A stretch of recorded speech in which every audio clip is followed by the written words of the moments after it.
Governor Adeleke of Osun State.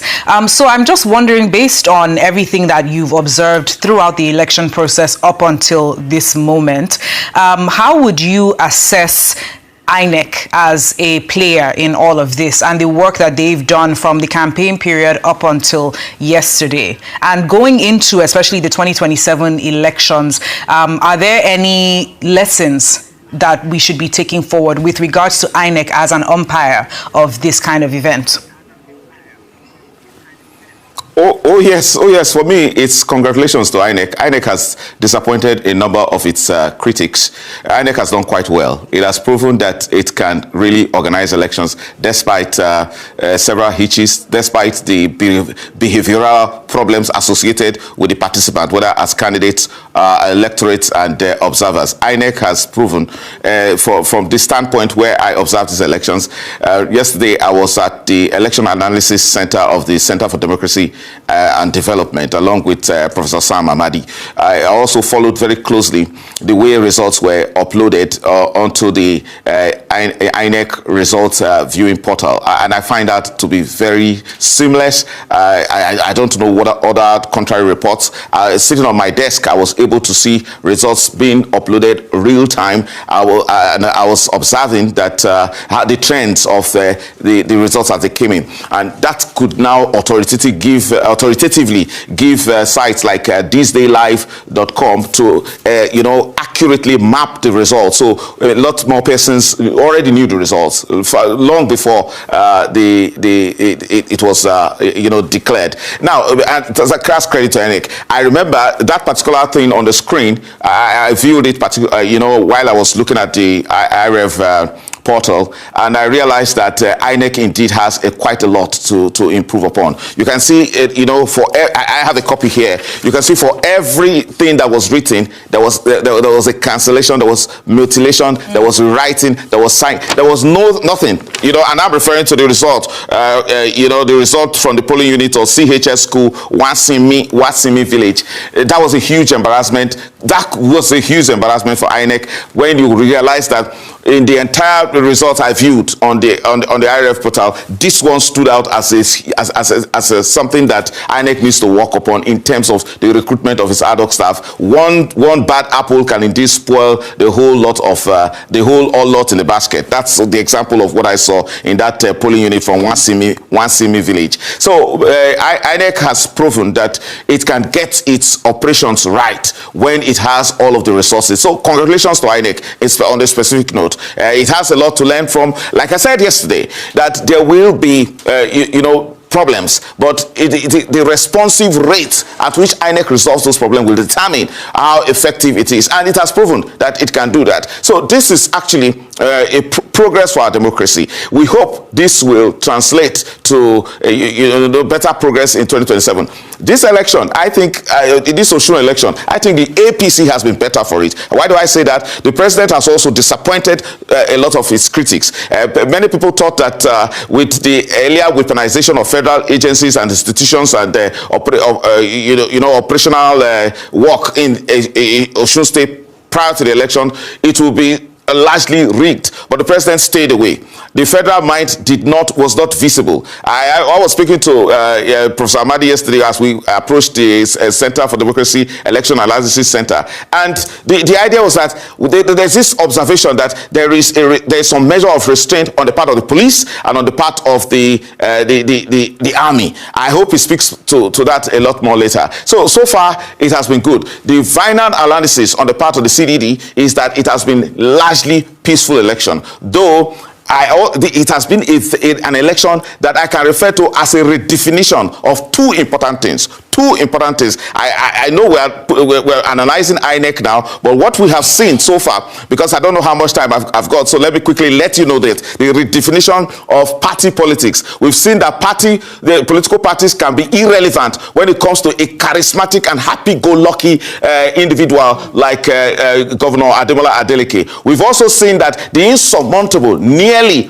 almost insurmountable problem of vote buying, as we've seen Vimbai rendering that traditional expression there, aptly, interpreted by Dr. Steve, showing that, shows that, look, voters are now becoming wise. So they collect money and they vote their mind. So the definition of the fact that an individual can actually, override and towards so much to the point that political parties' influence now becomes irrelevant is something we must seriously consider in terms of having independent candidacy in the subsequent elections. We're talking about Governor Ademola Adeleke, who took a fringe party, a party that was, was nearly irrelevant in national politics, and transformed it into a major force in an election and that delivered. And again, it also shows that the impartiality, the independence, and the manner with which INEC has conducted this election, if it's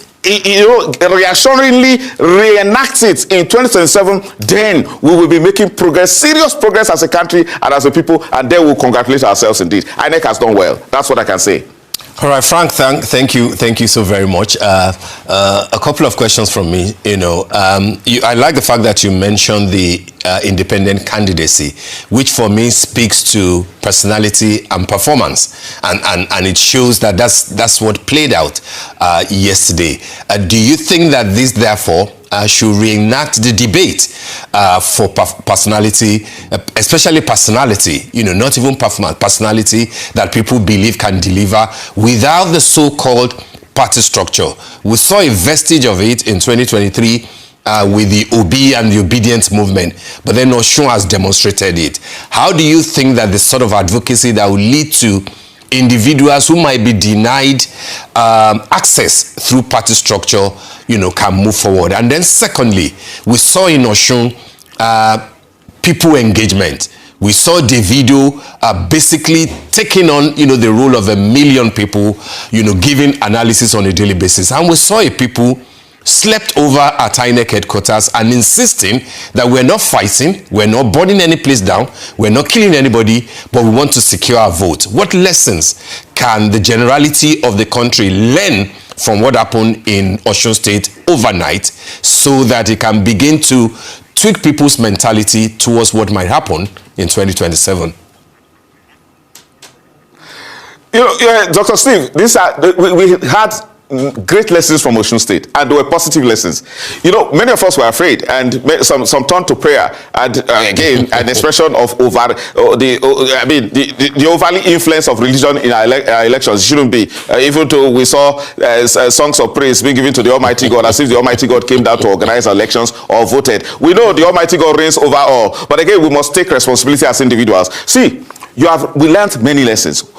In the lesson of powerful individuals, influential individuals, charismatic individuals like Adeleke. It also, before the constitution is amended to allow independent candidacy, now other candidates must not learn that they must not be in APC, they must not be in ADC, they must not be in NDC, or in in accord, to win elections. They can, if they indeed are able to prove themselves. And that's why you should have an individual, legacy, an individual,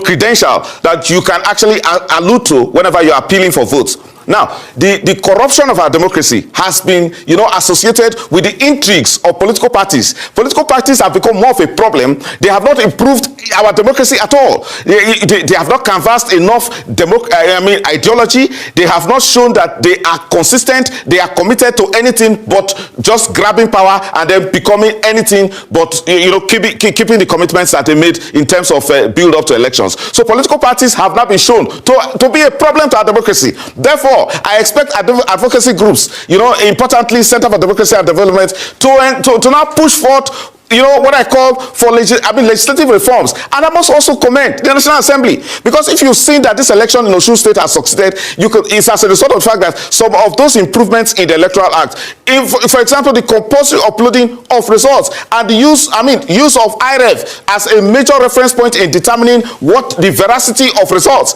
The National Assembly has an important role to play. So on a conclusive note, political parties are problematic. Individuals can, rise above political parties and actually deliver, what I say, political promises to the people, and the people can believe in them. But when it comes to lessons to be learned on the part of INEC as we approach in 2027, one thing that is clear is that, it's important that INEC knows that for every election, every election should serve as a building block on the previous one. And Osun has proven that, yes, INEC is making progress, especially in terms of deployment of logistics. We all had our fears. And again, I say this, that this is a disappointment to so many of us that actually expected things to go wrong. Indeed, things didn't go that badly. The president now takes credit, which on his part, I think was smart to have allowed things to go the way they have gone. If it had turned otherwise, even though there were some do or die elements in his political party, many of them who will at this time be very, very sad that things went this way, that the federal might was not used in a nefarious manner it used to be deployed. But you see, the president ultimately is not the one that takes the glory, and then maybe the outcome in his favor, because right now the perception about him has improved largely across the world with this election. This election was one of the most widely watched elections. Now, personalities play a whole lot in elections. So you are simply, revalidating, the idea that personalities will now, from now on, drive elections. Davido was an important factor in this election. I mean, the way he campaigned, you cannot take it away from him. A global award-winning, musician, ascribing to the fact that his uncle, should be governor, and talks about how good his uncle has been to the people. I watched the previous, clips where a lot was ascribed to the governor's family and how much money they have, and they are able to help people, and they're generous and kind people. So personalities, good name, and all of that were deployed in this election, and it favored Governor Adeleke. These are lessons to be learned, that when individuals come, they must not always depend on godfathers. They must not depend on federal might. They must actually depend on what they are, what they can do, and how much the people believe in them. That's one great lesson for Nigerian politicians to learn from this election.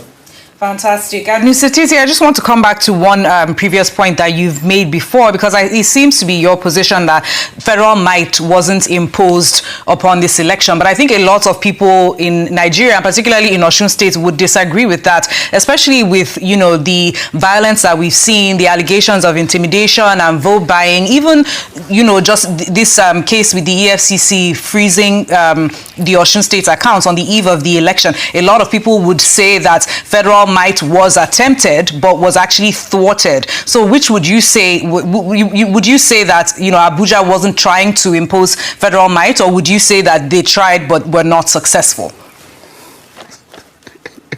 They tried, but they were not successful. There were some elements. There were people like Governor Hope Uzodinma, people like Governor Monday Okpebholo. Those people would expected some vicious use of federal might.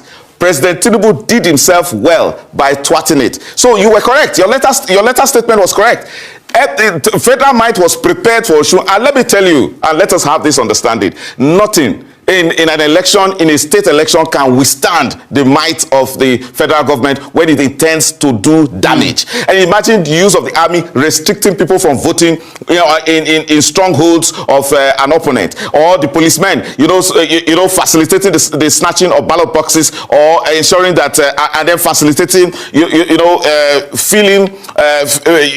I would say forgery and all of that. You cannot. We have just one. We have a federal police and we have a federal army. So the state having no control of any security force whatsoever. So if the federal government, if a wicked, nefarious, and irresponsible federal government decides to do damage to any election, it will be unstoppable. So the president has done well, and this pattern must be observed, especially in the coming national elections in 2027. If that happens, President Tinubu, even if he loses the election, Mr. Tietie, sorry, I have to, yes, sorry, I don't mean to interrupt you, but I have to ask, because you said, okay, you agree that federal might was thwarted, but how can you say that, it was thwarted by the person who the use of federal might is being alleged against? How can Tinubu be trying to use federal might, but also be the same one thwarting it? I don't know how that works. you don't know how it works. Let me tell you how it works. Okay. The president sits there quietly in his villa, and then people are going all over in his name, dropping his name, making demands in his name. The president said, they go to the army, they go to the police chief, they go to whoever and say the president said do this. The president says do this. And if that positive statement from the president did not come, do not interfere in this election. Everybody, institutions and agencies play fair. And now, it was a smart move. And you see, it simply shows that there were some people thinking for the president, knowing that it would have been debilitating for the president, disastrous for the president, if it was observed in the Osun elections that he indeed, misused and abused presidential powers. Let me tell you, our country will not see this peace we are experiencing this morning. So it was a very smart move. I don't know, and whether this will replicate itself in 2027. If it happens, we will have gone a milestone in progress in terms of our democracy. And that's what I was about to say, that Mr. President, you do not always have to win, but you see, there are some things you will do as president. Just look at Goodluck Jonathan, a one-term president. Look at how he's celebrated all over the world. The other day I got a call informing me that President Goodluck Jonathan is being selected to become the next UN Secretary General. Imagine that. However flimsy, however unverified it may be, the point is that look at him. He's a one-term president. He's now being canvassed to become a global leader of the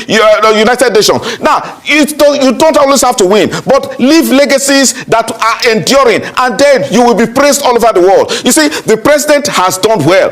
I am a critic of the president, a non-critic of the president. On this note, he's done well, and this must be replicated in 2027 elections. Well, thank you so much for that, Mr. Tietie. I think we'll leave it there.